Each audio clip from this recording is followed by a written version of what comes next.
बीमार पड़ता है इलाज और दवाई पर टैक्स, बुढ़ापा आता है पेंशन और इलाज पे टैक्स, और मौत के बाद भी सर शोक सभा में अगरबत्ती जलाने के लिए भी परिवार को टैक्स देना पड़ता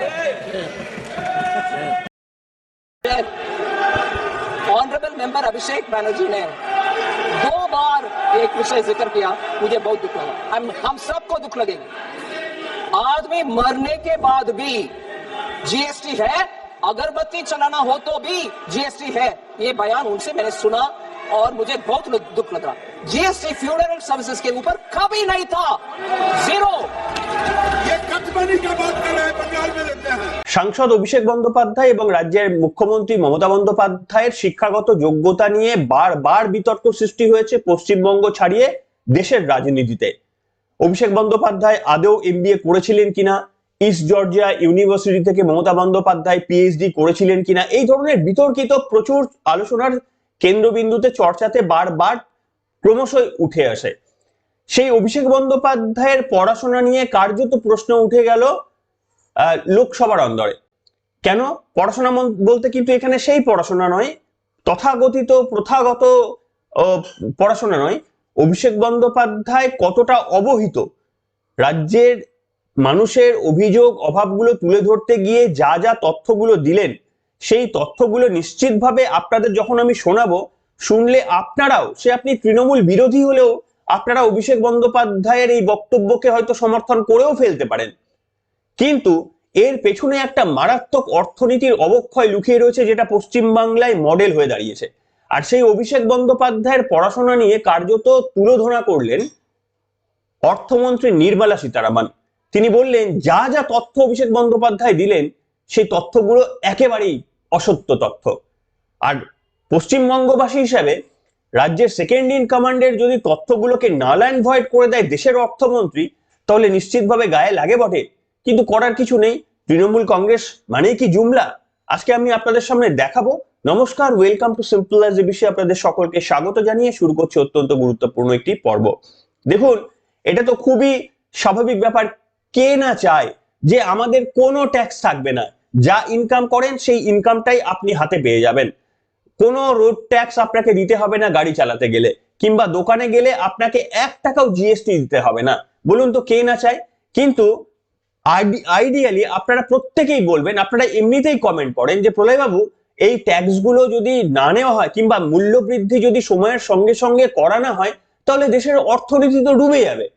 কিংবা ধরুন আমি যখন ছোট ছিলাম তখন মনে হতো যে মানে দেশের ট্যাক্সালে টাকা ছাপানোর মেশিন রয়েছে, তো টাকা ছাপালেই হলো, যত ইচ্ছা টাকা ছাপাবে, তত ইচ্ছা মানুষের কাছে বিলিয়ে দাও, তাহলে গরিব থাকবে না।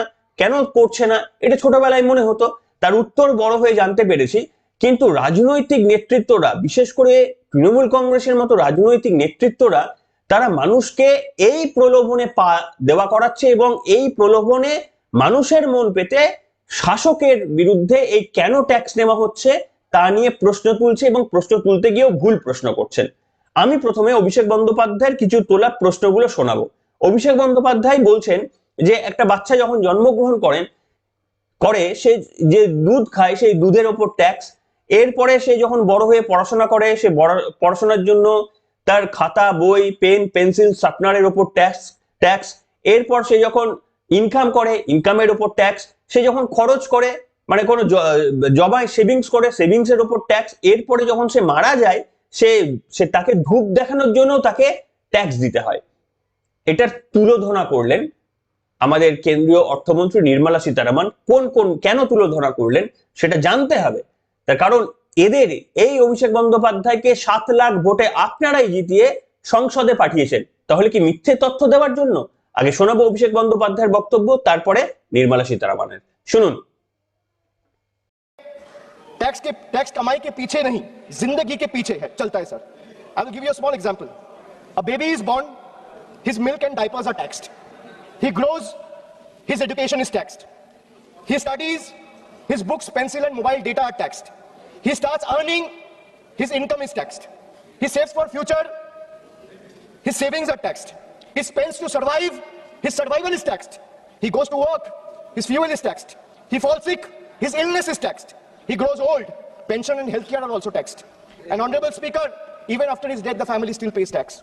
बच्चा पैदा होता है, दूध और डाइपर पर टैक्स, पढ़ाई शुरू होती है शिक्षा पर टैक्स, किताबें, notebook, pen, pencil, mobile data सब पर टैक्स, कमाई शुरू होता है इनकम पर टैक्स, सर बचत करता है बचत के ऊपर टैक्स, जीने के लिए खर्च करता है खर्च पे टैक्स, काम पर जाता है पेट्रोल डीजल पर टैक्स, बीमार पड़ता है इलाज और दवाई पर टैक्स, बुढ़ापा आता है पेंशन और इलाज पे टैक्स, और मौत के बाद भी सर शोक सभा में अगरबत्ती जलाने के लिए भी परिवार को टैक्स देना पड़ता है। শুনলেন একেবারে সঠিক কথাগুলো। মনে হচ্ছিল অভিষেক বন্দ্যোপাধ্যায় বলছেন যে সব বিষয়ে ট্যাক্স নাই, এবং এই প্রশ্ন আপনাদের উঠছে যে ট্যাক্স না নিলে তো জিনিসের দাম অনেকটা কমে যাবে, জিনিসের দাম অনেকটা কমলে আমাদের কম খরচা হবে, এমনকি ইনকাম ট্যাক্সটাও বন্ধ করে দিলে তাহলেও তো আমাদের হাতে অনেক টাকা বেঁচে যায়। তো যাই হোক, এটা নতুন করে আপনাদের বোঝানোর নেই, আপনারা পরিষ্কারভাবে জানেন যে ট্যাক্সটা না নিলে কি হয়। আমি নয় আজকে পরের দিকে গিয়ে 2-3টি এক্সাম্পল দিয়ে দেবো যে ট্যাক্স যদি গভর্নমেন্ট নেওয়া বন্ধ করে দেয় তাহলে কি পরিণতি হতে পারে। আচ্ছা, আপনারা বলুন, অভিষেক বন্দ্যোপাধ্যায় এই যে তথ্যগুলো দিলেন এগুলো কেউ মিথ্যে ভাবতেন? মানে আমরা তো ভাবতে পারিনি। নির্মলা সীতারামন, যদিও অভিষেক বন্দ্যোপাধ্যায় বললেন এই বক্তব্যটা বলার পর নির্মলা সীতারামনকে তিনি লক্ষ্য করছিলেন যে নির্মলা সীতারামন অসন্তুষ্ট তার দেওয়া এই পরিসংখ্যানগুলিতে, এর উত্তরে নির্মলা সীতারামন চাঁচা ছোলায় ভাষায় বললেন যে যখন 2017 বা 16 সাল থেকে জিএসটি কাউন্সিল তৈরি হয়েছিল তখন থেকেই বাচ্চাদের দুধের ওপর 0% ট্যাক্স, বাচ্চাদের স্কুলের বই, খাতা, পেন্সিল, এডুকেশন, প্রাইমারি, সেকেন্ডারি সমস্ত এডুকেশনের ওপর 0% ট্যাক্স নেয়, কোনো ট্যাক্স নেয় না গভর্নমেন্ট। এছাড়াও তিনি যেটা মেনশন করলেন যে আমার খুব খারাপ লাগলো, নির্মলা সীতারামন বলছেন যে আমার খুব খারাপ লাগলো মাননীয় সাংসদ তিনি মানুষের মৃত্যুর পরেও যে ধূপ দেওয়া হয় সেটার উপর ট্যাক্স নেওয়া হয় বলে মিথ্যে কথা বললেন। তো তিনি বললেন ক্রিমেশনের জন্য সেখানে কোনো ট্যাক্স লাগে না, এটাও তাকে ক্লারিফাই করতে হলো নির্মলা সীতারামনকে অভিষেক বন্দ্যোপাধ্যায়ের নাম ধরে ধরে। এবার বলুন, যাকে মনোনীত করলেন তাহলে সেই তথ্যগুলো কি ভুল দেওয়ার জন্যই কি তাকে মনোনীত করলেন? শুনুন বক্তব্যটা, তারপরে অনেক গুরুত্বপূর্ণ অর্থনৈতিক বিষয় আলোচনায় আপনাদের সামনে আসবো, আপনাদের প্রতিক্রিয়াও নেব। আগে নির্মলা সীতারামনের তুলোধনা করার সেই ভিডিওটা দেখাবো আপনাদের সামনে, কিভাবে তুলোধনা করছেন শুধু একবার দেখুন, লক্ষ্য করুন। अभिषेक बैनर्जी का स्पीच मैंने ध्यान से सुना, मगर मुझे दुख लग रहा है कि इस सदन में आकर के सदन के हर मेंबर को मालूम है ऐसे जानकारी को तोड़ मरोड़ करके अनट्रूथ, एकदम गलत बयान। जीएसटी, अब सुन लो भैया, सुन लो, जीएसटी इतना क्या बोलते हैं, चमकदार और वेरी अट्रैक्टिव वे में वो बोलते हैं एक बंदा अगर जन्म से टैक्स पे करता है, जन्म लेते हुए ही दूध के ऊपर टैक्स है, डायपर के ऊपर टैक्स है, फिर स्कूल में जाता है नोटबुक के ऊपर टैक्स है, फिर हॉस्पिटल में जाता है उसमें टैक्स है, कहां से निकाल रहे हैं जी ये सब? मैं बोल रही हूं 2017 जब जीएसटी इंट्रोडक्शन हुआ तब से ही दूध के ऊपर टैक्स नहीं है जीएसटी, ये कहां से ले आ रहे हैं जी? इस हाउस को I don't know if it is the right word, बेवकूफ बनाने के लिए उनका भाषण है। मिल्क के ऊपर कोई टैक्स नहीं है जीएसटी, एजुकेशन के ऊपर कोई टैक्स नहीं है, जीएसटी इफेक्टिवली एग्जेम्प्ट है, 0 है। Pre school to higher secondary education ये सब जीएसटी से मुफ्त। Education leading to recognised qualification जहां है वहां भी जीएसटी नहीं है। बुक्स, नोटबुक्स, टेक्स्ट बुक्स सब 0 है जीएसटी। ये सब जुलाई 2017 से ही, ये नेक्स्ट जनरेशन जो सितंबर 2025 में आया उसमें और सुधार हुआ है, एंड देयरफॉर एसेंशियल। और ये भी पेंसिल, शार्पनर, इतना मुझे लग रहा है कि how can you go on saying like this untruth.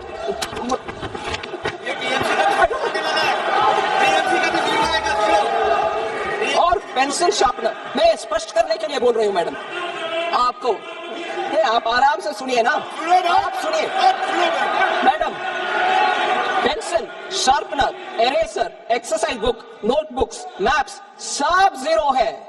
सो ये कहां से निकल कर डेटा ले आ रहे हैं पता नहीं। हेल्थ केयर सर्विसेज सितंबर 2025 से इधर बहुत चर्चा हुआ मानसून सेशन के समय, उसके बाद हेल्थ में मैं जीएसटी काउंसिल को धन्यवाद कहना चाह रही हूं, सभी मंत्रीगण उसमें सहमत थे। जीएसटी रेट, ट्रीटमेंट, डायग्नोसिस और केयर के लिए 0 है, टोटली एग्जेम्प्ट है since 1 July 2017। Health and life insurance अभी वो भी 0 को आ गया प्रीमियम के ऊपर। फिर पता नहीं कहां से बोल रहे हैं। फिर मुझे बहुत ही दुख लगा, और ये विषय हम सबको दुखदायक बनाने वाले विषय हैं। और इसमें एक बार नहीं, दो बार मैडम आप शांति से बैठो। Madam, honourable chair, honourable member Abhishek Banerjee ने 2 बार एक विषय जिक्र किया, मुझे बहुत दुख लगा। हम सबको दुख लगेगा। आदमी मरने के बाद भी जीएसटी है, अगरबत्ती चलाना हो तो भी जीएसटी है। ये बयान उनसे मैंने सुना और मुझे बहुत दुख लगा। जीएसटी फ्यूल एंड सर्विसेज के ऊपर कभी नहीं था, 0। ये कटमनी का बात कर रहे हैं, बंगाल में लेते हैं। দেখলেন, মানে বলতে গিয়ে তিনি যে কি করবেন বুঝতে পারছিলেন না। তিনি বলছিলেন যে একজন, এটাই বলার চেষ্টা করছেন যে একজন সাংসদ কি করে এত মিথ্যা কথা বলেন। গিরিরাজ সিং দেখলাম যে তিনি বলেন তৃণমূল মানে কাটমানি, এসব কি একটা বলছিলেন। সত্যি আমি একটা জিনিস বুঝতে পারলাম না, অভিষেক বন্দ্যোপাধ্যায়রা কি চান? যে ট্যাক্স নেওয়া হবে না, তাই তো? যে কোনো রকমের এই যে জন্ম থেকে, আরে একটা মানুষের জন্ম থেকে মৃত্যু পর্যন্ত কোনো না কোনো সময় তো ট্যাক্স তো দিতেই হবে। এটা কি বললেন অভিষেক বন্দ্যোপাধ্যায়? এটা কি বড় বার্তা দিলেন তিনি? তিনি একটা গল্প বললেন, একটা গল্প, যে গল্প শুনতে ভালো লাগে, সেই রকম একটা মুখরোচক গল্প, যে গল্প দিয়ে পশ্চিমবঙ্গের রাজনীতি তারা করছেন, সেই গল্পটা বললেন। আচ্ছা বলুন, একটা মানুষের জন্মচক্রে যদি ট্যাক্স না নেওয়া হয়, তাহলে কি তার ওপরের যখন জন্মচক্র হবে, মানে পরলোকের যে জন্মচক্র হবে, অর্থাৎ মৃত্যু থেকে যেটা শুরু হবে, মৃত্যু হলো, তারপরে জানি না কি রয়েছে ওপরে, তারপরে আবার জীবন পর্যন্ত, সেখানে ট্যাক্স নেবে সরকার? তো আজীব ফান্ডা ভাই। এটার জন্য তো পড়াশোনা লাগে বলে আমার মনে হয় না, আমি সম্মান রেখে বলছি তাকে। এটার জন্য পড়াশোনা লাগে না, অর্থনীতির জ্ঞানও লাগে না। আরে একটা মানুষ জন্ম থেকে মৃত্যু পর্যন্ত তার যা যা কর্মকাণ্ড, ইনকাম করবে, খরচ করবে, গাড়ি চালাবে, রাস্তা ইউজ করবে, রাস্তার লাইট ব্যবহার করবে, সবগুলোই তো পেয়েবেল। কে দেবে? নাকি অভিষেক বন্দ্যোপাধ্যায়রা চায় যে একটা প্যারালাল ইকোনমি তৈরি করতে, যে এই ট্যাক্স গুলো সরকারের খাতায় দিয়ে লাভ নেই, এগুলো কাটমানি হিসাবে এগুলো আমাদের দিয়ে দাও? এইটা কি অভিষেক বন্দ্যোপাধ্যায় চান? সেই কারণে কি মমতা বন্দ্যোপাধ্যায়ের এই পথশ্রী প্রকল্পগুলো মুখ থুবড়ে পড়ে? আমি একটা ভিডিও আপনাদের সামনে দেখাবো যেটি ভাইরাল হয়েছে। আমি লোকেশনটা এই মুহূর্তে ভুলে যাচ্ছি। পশ্চিমবঙ্গের ভিডিও আমি সোশ্যাল মিডিয়া থেকে পেয়েছি, যেখানে এরকম ভিডিও আপনারা অনেক জায়গায় দেখবেন। রাস্তাটা, পিচ রাস্তাটা একেবারে অবস্থা খারাপ হয়ে গেছে। সেখানে ধানের চারা রোপণ করে দিয়েছেন এবং রোপণ করে বলেছেন যে এটা আমারই জায়গা, এইখান থেকে ফল বিক্রি, এই শস্যগুলো কেটে যে টাকা পাবো সেই টাকা দিয়ে রাস্তা মেরামত করব। এবং আমার দেখে মনে হলো সংখ্যালঘু সম্প্রদায়ের হলেও হতে পারে, আমি আইডেন্টিটিটা জানি না। দেখুন তো এই ভিডিওটাই কি পরিণাম? এই ট্যাক্সের বদলে কাটমানি চলে যাওয়ার ফলে কি রাস্তাঘাটের এই পথশ্রী প্রকল্প উদ্বোধন করেও কি এই পরিস্থিতির সৃষ্টি হয় যে রাস্তায় ধানের চারা বসাতে হয়? দেখুন। এই রাস্তার বিষয়ে ভিডিও বলিছে, দিয়ে আমি দেখতেছি ডিএম এর কাছে বলছে, ডিএম এর কাছে পাঠাচ্ছি, 8 দিনের মধ্যে শুরু হবে। 8 দিন কেন, 15 দিন পার হয়ে গেল, এখনো কোনো আপনি অভিযোগ করছিলেন। হ্যাঁ, ওটা কি হলো? ওটা কোনো নাম খবর না, পাতা খবর নাই। আপনাকে বিডিও সাহেব বললো যে আমি কাগজ পাঠিয়ে দিয়েছি। কই, আমরা তো এখনো পাইনি রিসিভ কপি, আমাদের আছে। এই জন্য আপনি পকপট করতেছেন? হ্যাঁ, এই জন্য আমি এই রাস্তা 11 সাল থেকে মমতা ব্যানার্জি যেদিন থেকে আসছে এই রাস্তার কোনো কাজ হয়নি। আপনি কি ধান কাটছেন, ধানগুলো বিচলন নিয়েছেন, আপনার কত ক্ষতি, আপনাদের নোকসান? 300 টাকা ক্ষতি হলো। হ্যাঁ, 300 টাকা ক্ষতি হলো পিছনে। তাহলে আপনি কি এখন এই ধান যে গাড়ি দিচ্ছেন, আপনি কি ধান তাহলে ফসল আবাদ করবেন? হ্যাঁ, এখানে ফসল আবাদ করবো, এই জায়গাটা আমার। কোনো চিন্তা নাই, রাস্তা কোনো চিন্তা নেই, ওই জন্য আমি ধান কাটি। তাহলে আপনি ওই ফসল আবাদ করে তাহলে এই রাস্তা করবেন? হ্যাঁ, এখন এই ধান হবে এইটুকু, মানে কাটি কুটে এই জায়গায় যা বালি টালি ফেলবো। এই জন্য আপনি করছেন? আমি করছি। জায়গা তাহলে আপনার জায়গা? হ্যাঁ, জায়গা আমার। ঠিক আছে। দেখলেন? তাহলে এইটাই হবে, যদি আপনি ট্যাক্সের বদলে যদি কাটমানি নেন, তাহলে কিন্তু এই রাস্তাতে আপনাকে ধানের চারাই বসাতে হবে। রাস্তার মধ্যে ওই ফ্রেট করিডোর কিংবা 12 ওয়ে লেন, এই সমস্ত করার পরিকল্পনা আপনাকে ত্যাগ করতে হবে। আসলে কাটমানির সরকার, একটা সরকার কাটমানিতে অভ্যস্ত। 80-20% একেবারে ওপেনলি বলতে রাজ্যসভার দোলা সেন তিনি একটি জায়গায় বলেছিলেন বলে বিতর্কের কেন্দ্রবিন্দুতে বারবার সেই বক্তব্য ফিরে আসে। সেইখানে দাঁড়িয়ে একটা মানে সরকার যদি ট্যাক্স না দেয়, কোন পৃথিবীর সরকার আছে? একটা সরকারের নাম বলুন, পৃথিবীর কোন সরকার রয়েছে যে সরকার without getting a tax from the citizen they are improving their economy? আপনি বলুন একটা গভর্নমেন্টের নাম। আমি বরঞ্চ আপনাকে 3টি এক্সাম্পল দিচ্ছি যেখানে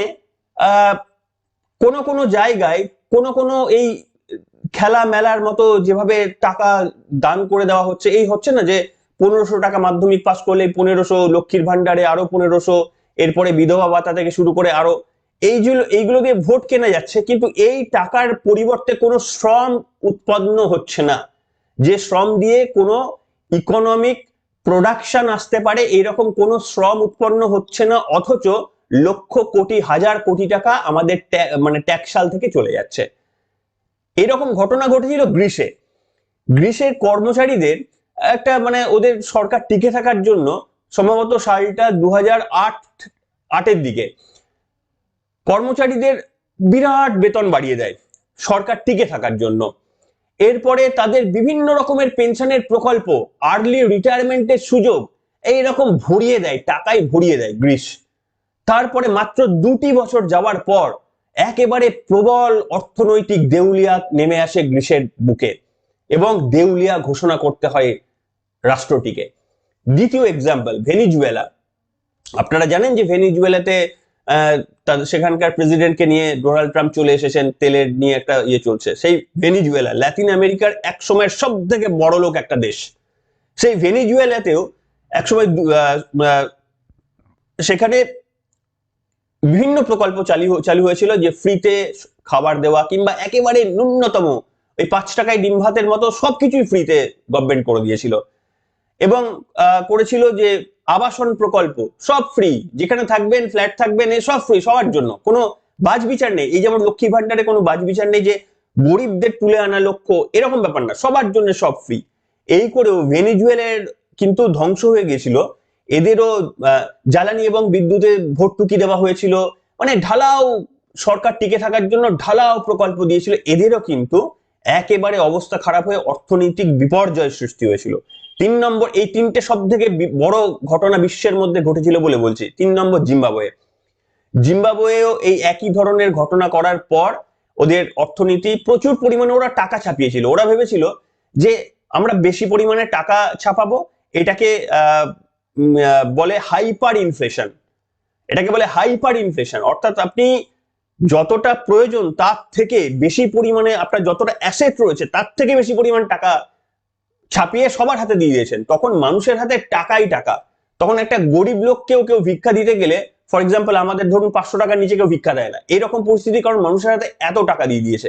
অথচ সেখানে গেলে আপনি কোনো ওই 500 টাকা দিয়ে আপনি একটা কেক পর্যন্ত কিনতে পারবেন না, কারণ দ্রব্যমূল্য বৃদ্ধিটা এত গুণে 1000-2000 গুণে দ্রব্যমূল্য বৃদ্ধি হয়ে গেছে।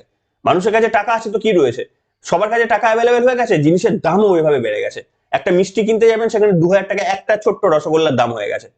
তাহলে কাজের কাজ কিছু হলো না। এরকম সব অনেক দেশ ট্রাই করেছিল যে সবকিছু ট্যাক্স তুলে দাও, ফ্রিতে দিয়ে দাও, ঠিক আছে।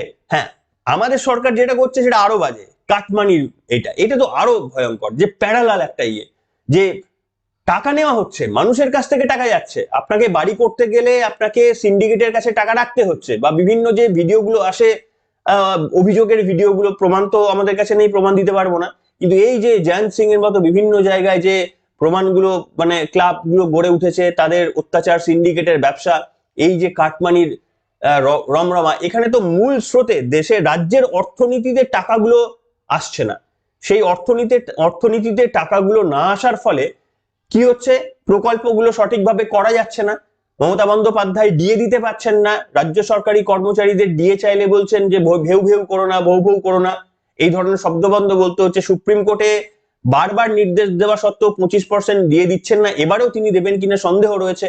এরকম তো একাধিক ইস্যু রয়েছে যেটা মমতা বন্দ্যোপাধ্যায় শুধু করতে পারছেন না। তার কারণ হচ্ছে 2টি কারণে। একটা হচ্ছে কাটমানি, যেটা এই কাটমানির টাকাটা অ্যাকচুয়ালি সরকারের খাতায় অফিসিয়ালি আসা উচিত ছিল, সেটা কোথাও না কোথাও গিয়ে তৃণমূল, মানে দেখলেন না আগের দিন পঞ্চায়েতের মানে বেআইনি নির্মাণ হচ্ছে বলে প্রতিবাদ করায় গিয়ে কাউন্সিলর গিয়ে লাথি মেরে ফেললো একজন বৃদ্ধকে, কাটমানির ব্যাপার। তো এইভাবে মূল স্রোতে, মূল অর্থনীতিতে টাকাটা না এসে তৃণমূলের পকেটে ছোট বড় মেজো যেরকম সাইজ যেরকম ওয়েট সেই অনুযায়ী টাকাগুলো চলে যাচ্ছে। তাহলে এইখানে দাঁড়িয়ে অভিষেক বন্দ্যোপাধ্যায় প্রশ্ন করছেন যে কেন মানুষের জন্ম থেকে মৃত্যু পর্যন্ত টাকা নেওয়া হয়। আচ্ছা, আপনাদের আমি একটা এক্সারসাইজ দিলাম, যারা তৃণমূলপন্থী বা যারা ভালোবাসেন যে তৃণমূল আবারও আসুক, একটা বলুন তো যে মানুষের জীবদ্দশায় আপনি জন্ম থেকে মৃত্যু পর্যন্ত যদি কোনো অবস্থাতেই আপনি ট্যাক্স না নেন, তাহলে ট্যাক্সটা নেবেন কোথা থেকে? এই প্রশ্নটিকে অভিষেক বন্দ্যোপাধ্যায় বা তৃণমূল কংগ্রেসের কাছে কাউকে একবার করবেন। যে সমালোচনা করা সোজা, কাটমানি আপনি নিতে পারেন সব জায়গায়। যে আপনি দেখবেন যে একটা হসপিটালের মর্গে মৃত্যু হয়ে যাওয়ার পরও তাকে নিয়ে যাওয়ার জন্য অ্যাম্বুলেন্সের কোনো সময় ভাড়া চাইবে, সেখানে ছোট 1 কিলোমিটার যেতে হয়তো 10,000 টাকা ভাড়া চাই, সেগুলো আমরা দেখেছি। কিংবা ওই হসপিটালের মধ্যে স্ট্রেচার পাওয়ার জন্য সেখানেও আপনাকে 2,000 টাকা 1,500 টাকা যেরকম টাকা দিতে হয়, সেই কাটমানির বিজনেস আমরা দেখে নিয়েছি। কিন্তু প্রশ্ন হচ্ছে যে আপনি জন্ম থেকে মৃত্যু পর্যন্ত সঠিক উপায়ে যদি ট্যাক্সের মাধ্যমে এই টাকাগুলো যদি মূল স্রোতে নিয়ে আসতে না পারেন, তাহলে আপনি কি করে পঞ্চম প্রজন্মের যুদ্ধ বিমান বানাবেন, কি করে আপনি ফ্রিগেট বানাবেন, কি করে আপনি ডোনাল্ড ট্রাম্পের সঙ্গে মাথা না নইয়ে বিজনেস ডিলে করবেন, কি করে ভারতের অর্থনীতিকে আপনি মজবুত করবেন? এবার বুঝতে পারছেন যে তৃণমূল কংগ্রেস ভুল করেও যদি দেশের কোনো চালিকা শক্তিতে, মূল চালিকা শক্তি নয়, যদি ত্রিশঙ্কু সরকারেও যদি তৃণমূলের মতো একটা কোনো দল থেকে যায়, তাহলে কি হতে পারে গোটা দেশের ভবিষ্যৎ বুঝতে পারছেন? সেই জন্য না, ভোট এমন একটা জিনিস না, এখানে পড়াশোনা করে দেওয়া উচিত। আমি চেষ্টা করি আপনাদের সামনে যতটা আমার মতো করে বোঝানোর। হ্যাঁ, এবার আমার যে বক্তব্য সেটা আপনার পছন্দ হতেও পারে, পছন্দ নাও হতে পারে। যদি পছন্দ হয় তাহলে সমর্থনে দু একটা বক্তব্য যদি লেখেন, তাহলে আমরাও একটু ভালো লাগে যে হ্যাঁ, কিছু বোঝাতে পারলাম আপনাদের জন্য কিছু কন্ট্রিবিউট করতে পারলাম। তার কারণ অভিষেক বন্দ্যোপাধ্যায় সংসদে দাঁড়িয়ে যে বক্তব্য বলেন, সেই বক্তব্যগুলো সমর্থনযোগ্য মোটেই হতে পারে না। আপনাদের মতামত লিখে জানাবেন। তার কারণ বিশ্বাস করুন, আমরাও চাই আমাদের যে স্যালারিতে যে পরিমাণ ইনকাম ট্যাক্স কাটে, বিশ্বাস করুন সেটা বছরের শেষে যে পরিমাণটা দাঁড়ায় বড় দুঃখই লাগে, কিন্তু এটা ভেবে আনন্দ লাগে যে আমরা কন্ট্রিবিউট করছি দেশের কোথাও একটা গিয়ে। তো সেইটুকু যদি দায়ী এবং দায়বদ্ধতা যদি আমরা না নিই, যদি ভাবি যে আমার টাকা আমার, তাহলে গভর্নমেন্টও ভাবে তোর রাস্তা তুই সারাবি, তোর লাইট তুই জ্বালাবি রাস্তার, তোর রাস্তার বাড়ির সামনে লাইট জ্বলবে কি জ্বলবে না আমার কোনো ব্যাপার নেই। তুই হসপিটালে গিয়ে পরিষেবা পাবি কি পাবি না, তুই স্বাস্থ্য কেন্দ্রে গিয়ে ইন্স্যুরেন্স পাবি কি পাবি না, তুই বুঝে নিবি। আপনাদের মতামত লিখে জানাবেন। আমার পক্ষে যতটা সম্ভব হলো সহজভাবে বোঝানোর চেষ্টা করলাম। এখনকার মতো এখানে।